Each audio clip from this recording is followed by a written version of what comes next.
Today we're going to replace fuel filter on Bobcat skid steer loader.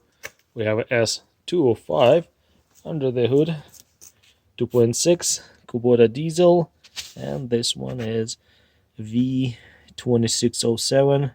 I will show you how I do it.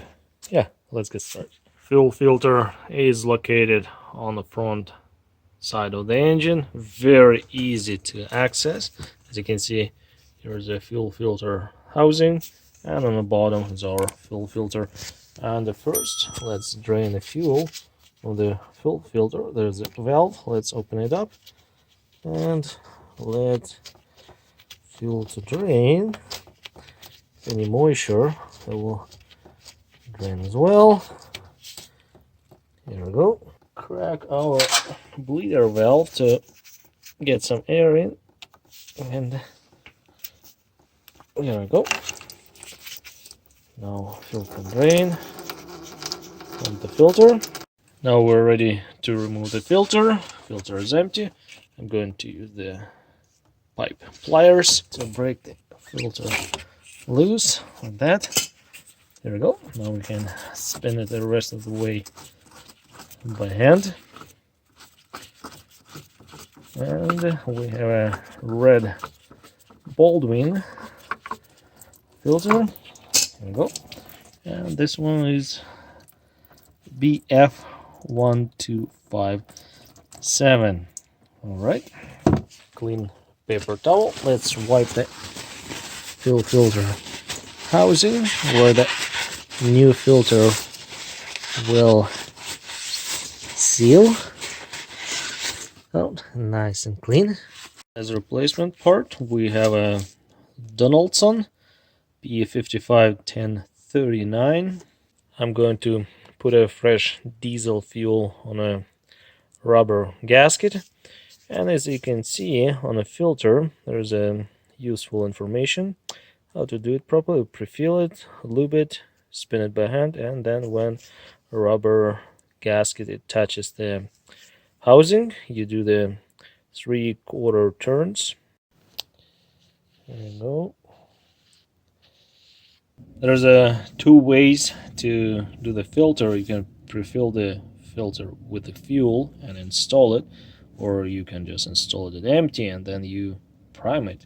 We have a manual and primer pump, and if you're going to pre-fill the filter, make sure you put a fuel not inside the filter, through the outlet port. This is where the clean fuel is coming out, and this is where the dirty fuel, unfiltrated fuel, is getting in. It's going wrong. I'm going to install it without filling up, which is totally fine. I'll just screw the filter in as soon as it touches base. I'll do the 3/4 turns, and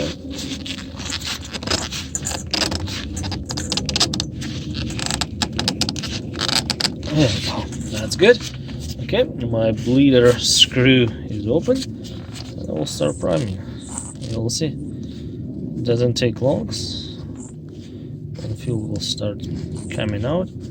Now just the air. Fuel filter is empty.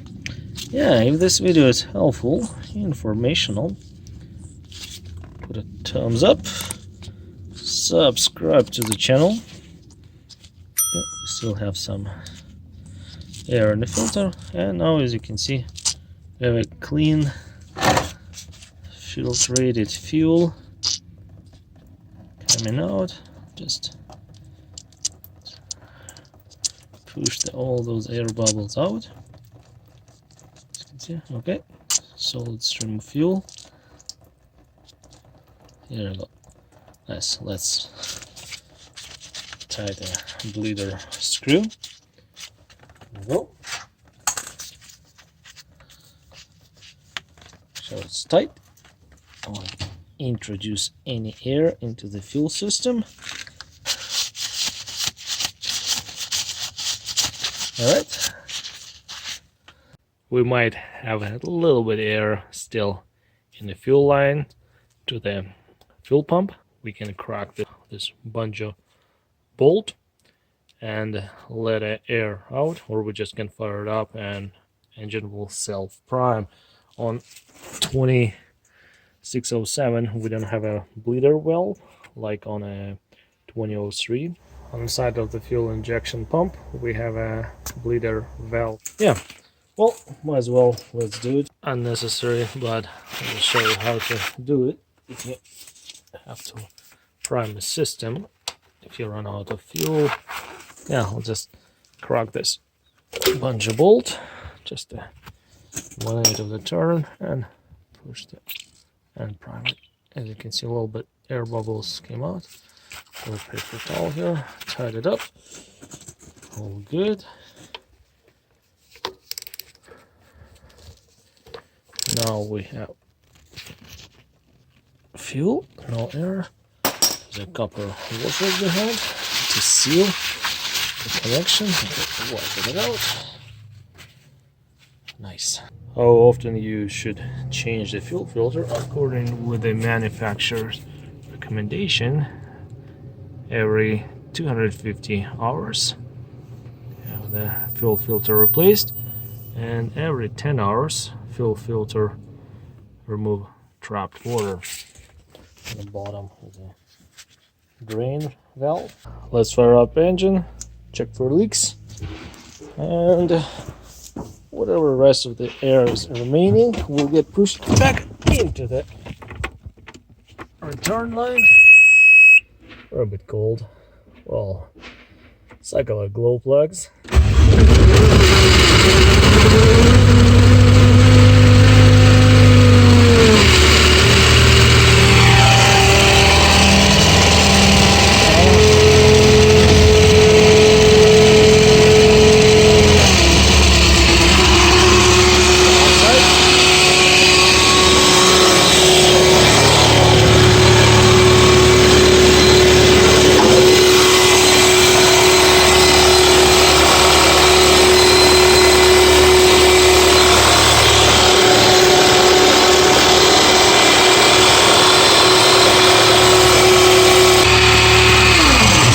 We're done.